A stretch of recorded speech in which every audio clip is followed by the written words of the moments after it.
Olá, meus irmãos e minhas irmãs, estamos de volta, reunidos em nome do Pai, do Filho, do Espírito Santo. Amém. Vamos falar mais um pouquinho sobre os livros dos reis, dois livros, primeiro e segundo livro dos reis. Nós, no último encontro, fizemos uma pequena introdução, falando ali do final da vida do rei Davi, o grandioso rei Davi, referência da monarquia. Falamos sobre isso, falamos que na sequência do livro dos reis serão apresentados os reis do reino de Israel unificado, depois os reis do reino do norte, do reino do sul, e eles serão julgados, serão classificados, tendo como referência, como o padrão, o reinado de Davi, a pessoa de Davi e a maneira como ele conduziu o reino de Israel. Então, a gente vai perceber isso aí, tá certo?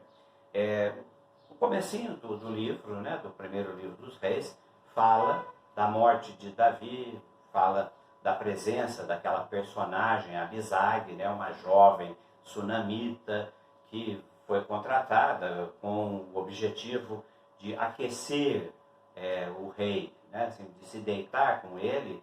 Entretanto, não havia entre eles uma relação conjugal, uma relação sexual. Ela estava ali apenas para oferecer o calor do seu corpo para essa enfermidade da qual o rei estava sofrendo.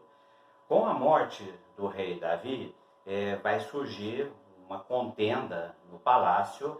Lembrando que eu falei isso no encontro passado, o alerta de Samuel, quando foi procurado pelos representantes do povo para estabelecer sobre o povo um rei, como tinha rei os povos vizinhos, e Samuel vai dizer: olha, vocês não sabem o que é ter rei, e eles insistem, e a gente já viu até aqui o reinado de Saul totalmente estropiado, mal sucedido. O reinado de Davi, com as suas vitórias, com os seus destaques positivos, mas também trazendo algo de negativo. E agora, daqui por diante, a desordem vai ser generalizada.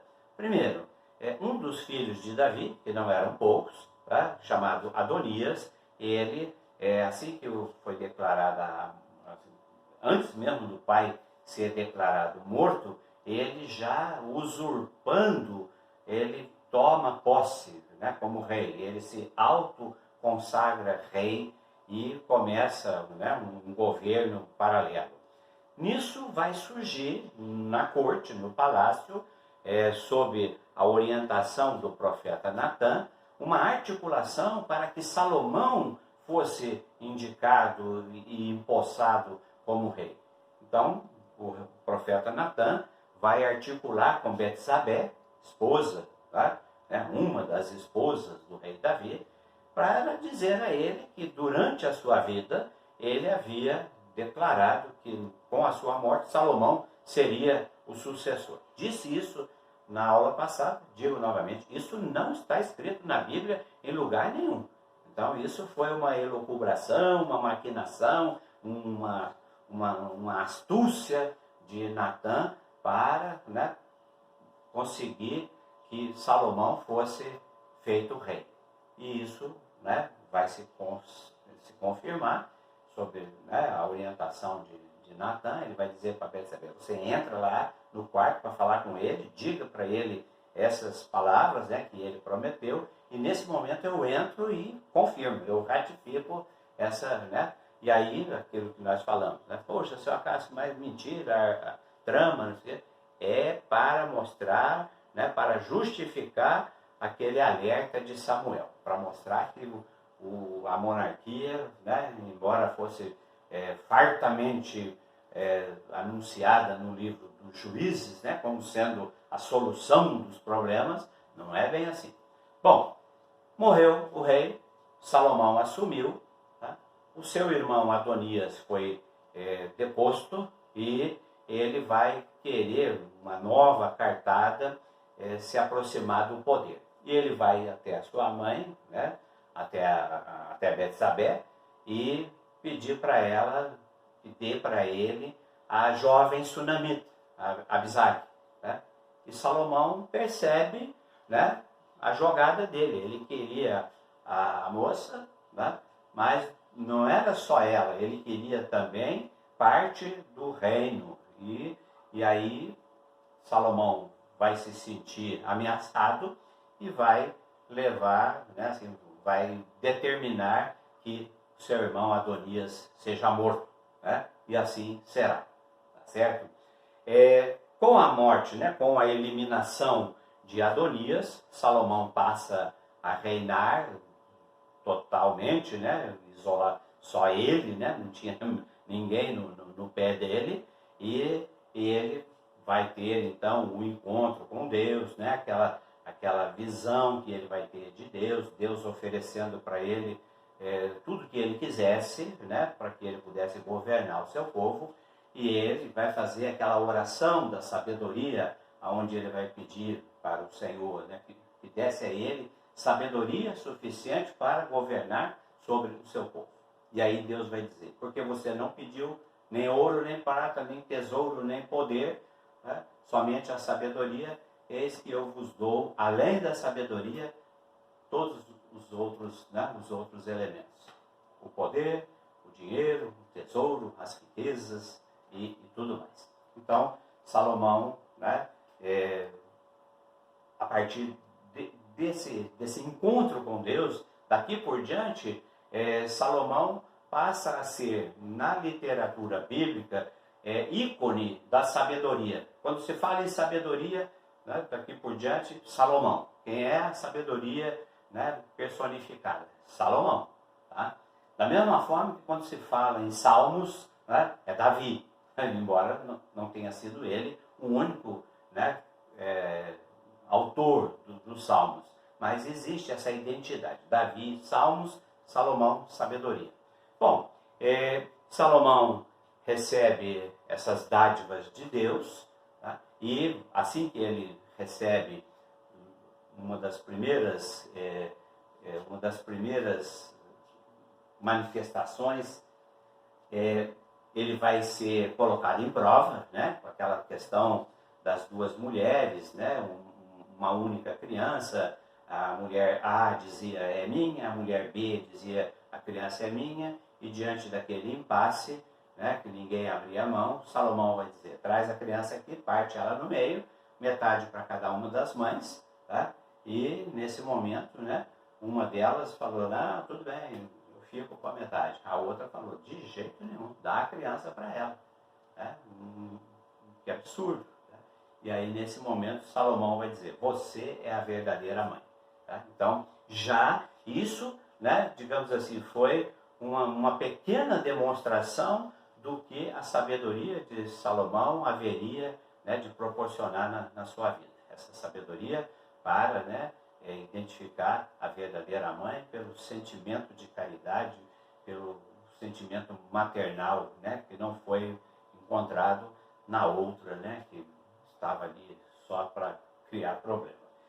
Outra coisa que também a gente vai encontrar nesses primeiros capítulos, né, é a construção, né, a construção do palácio do rei Salomão e do templo. A partir do capítulo 6, vocês vão encontrar essa narrativa. Né? A exuberância, né? A construção magnífica, majestosa. Salomão vai fazer acordo com o rei Irão, né? Lá das terras longínquas, para trazer material de primeira, madeira do Líbano, mais isso e mais aquilo. Uma narrativa bastante minuciosa, detalhada, dessa, digamos assim, desse primor, né, que Salomão aplica na construção dos dois prédios, né, do templo e do palácio dele. É interessante porque na narrativa vocês vão observar que se o templo media 40 metros, né, numa determinada dimensão, uma parede, lá no palácio media 80. Né? O palácio era sempre, se o templo era grande, o palácio era maior ainda. Né? E isso vai sendo construído simultaneamente. Né? Depois vai haver a transferência da arca, lembrando, né, que a arca foi trazida para Jerusalém pelo rei Davi, lá narrado no capítulo 12, capítulo 8, 9, 10 do segundo livro dos reis, perdão, do segundo livro de Samuel, né, quando Davi traz a arca que estava lá na terra longínqua, e ele traz a arca para ficar ali em Jerusalém. Mas ficava numa tenda. Lembra que no capítulo 7, né, o rei Davi queria construir uma casa, e aí Deus vai dizer para ele que não era ele, que era o filho, né? E de fato, então, o filho de Davi, Salomão, acaba construindo o templo, né? O templo e o palácio, tá? Com toda essa exuberância, com toda essa majestade, certo? Outra coisa que eu quero chamar a atenção de vocês, tá? No capítulo 8, quando terminado o templo, digamos assim, na sua inauguração, na sua consagração, né, na sua bênção para iniciar as atividades sagradas, no capítulo 8 tem um discurso, né, uma oração de Salomão, que é a coisa mais encantadora do mundo em se tratando de fidelidade a Deus, de compromisso com o plano de Deus, de compromisso com a obra, com o povo, enfim, né? Ali ele fala, né, que o templo estará, né, à disposição de todos que quiserem ir fazer verdadeiramente o seu encontro com Deus, e isso e mais aquilo, que o viajante... Olha, a gente viaja enquanto a gente está lendo esse capítulo 8, com essas, né, com toda essa sensibilidade e sabedoria do rei Salomão. Mas é interessante porque logo na frente, vira ali 1, 2 páginas, a gente vai encontrar, né, a fraqueza do homem, que está presente em todo ser humano. Presente lá em Davi, naquele momento do adultério, presente, né, no rei Saul, com a sua usurpação e assim por diante. Então, Salomão não vai escapar dessa triste realidade que é a fragilidade, a fraqueza do ser humano frente às tentações, às seduções. E aí então o livro vai dizer, né, que Salomão ele vai se unir, né, a 1000 mulheres, né, 300 esposas e 700 concubinas. Então, o número é assustador, né, e deixa a gente, como é que ele conseguia, né, se relacionar com esse exército de mulheres. Mas nós devemos lembrar, no nosso estudo inicial, quando falamos sobre o significado dos números, né, 300, a base é 3, 3 é número perfeito, completo, né? 3 vezes 100, 100 é 10 vezes 10, então 300, 700, 1000 são números plenos, números de totalidade. Significa o que significa? Quando a gente lê, ao invés de ficar preocupado, 300, 700, ele teve todas as mulheres que ele quis ter e teve todas as amantes que ele quis ter. Então, e nesse momento de fraqueza, né, ao sucumbir diante das suas mulheres, muitas delas, a grande maioria delas eram pagãs, trouxeram com elas os seus deuses, os seus cultos, as suas práticas abomináveis, e ele permitiu que as suas mulheres construíssem altares aos seus deuses dentro do palácio. Enfim, né, enfiou o pé pela mão, e a partir disso, então, Salomão, que gozava de toda a sabedoria, de toda a graça de Deus, começa a enfrentar as dificuldades. No capítulo 11 ainda, né, começa a aparecer os seus primeiros inimigos, né?